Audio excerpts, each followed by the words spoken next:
ભારતીય જનતા પાર્ટીના ઉમેદવાર પુરુષોત્તમ રૂપાલા સામે રોષ ક્ષત્રિય સમાજ આંદોલનને રાષ્ટ્રીય સ્તરે લઈ જશે। દેશભરમાંથી રાજવીઓને ગુજરાત આવવા આમંત્રણ આપવામાં આવ્યું। ઉતેલિયા રાજવીને સોંપવામાં આવી જવાબદારી। કરણી સેનાના અધ્યક્ષ મહિપાલસિંહ મકરાણા ગુજરાત આવશે। કશ્યપ અમારી સાથે જોડાઈ ગયા છે। કશ્યપ, હવે દેશભરમાંથી રાજવીઓને ગુજરાત આવવા માટે આમંત્રણ આપવામાં આવ્યું છે, એટલે કે એક બાજુ ભલે ભારતીય જનતા પાર્ટીનું હાઈકમાન્ડ અડગ હોય કે ટિકિટ તો રૂપાલાની જ રહેશે, પણ બીજી તરફ ક્ષત્રિય સમાજ પણ અત્યારે રોષ વ્યક્ત કરી રહ્યો છે। રાષ્ટ્રીય સ્તરે આખું આંદોલન જોવા મળશે। હવે શું વધુ વિગતો, શું તૈયારી ક્ષત્રિય સમાજની?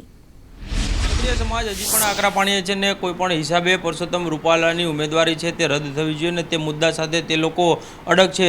તે લોકો ગઈકાલે તેમને અલગ અલગ સમાજો જે છે તેનું સમર્થન મળ્યું હતું ને એક સંયુક્ત પ્રેસ કોન્ફરન્સ છે તે તેમના દ્વારા કરવામાં આવી હતી ને હવે તે લોકો દ્વારા દેશભરના રાજવીઓ છે તેને અહીં ગુજરાત લાવવાનું તેમનું આયોજન છે ને તેના માટે ઉતેલિયા સ્ટેટ છે તેને આ જવાબદારી સોંપવામાં આવી છે। દેશના અલગ અલગ જે રાજવી પરિવારો છે તેની સાથે સંપર્ક કરવામાં આવશે ને તે લોકોનું સમર્થન મેળવવામાં આવશે। સાથે જ કરણી સેનાના જે રાષ્ટ્રીય અધ્યક્ષ છે મહિપાલસિંહ મકરાણા તે પણ આગામી દિવસોમાં ગુજરાત આવશે અને આ પુરુષોત્તમ રૂપાલાને ઉમેદવારી રદ થાય તેના માટે થઈ અને તેમના દ્વારા પણ પ્રયત્ન છે તે કરવામાં આવશે। મહત્ત્વનું છે કે ગુજરાતમાં ક્ષત્રિયોની મોટી મતદારની વસ્તી છે। સાથે જ આ સિવાય જો વાત કરીએ તો રાજસ્થાન, મધ્યપ્રદેશ, ઉત્તર પ્રદેશ સહિતના વિસ્તારો જે છે કે જ્યાં ક્ષત્રિય સમાજ જે છે તે પ્રભુત્વ ધરાવે છે અને હવે આ રાજ્યોમાં પણ આ આંદોલન છે તેને લઈ જવા માટે થઈ અને આ ક્ષત્રિય સમાજના પ્રયત્નો છે ને તેના માટે થઈ અને હાલ સંપર્ક છે તે કરવામાં આવી રહ્યો છે અને આગામી દિવસોમાં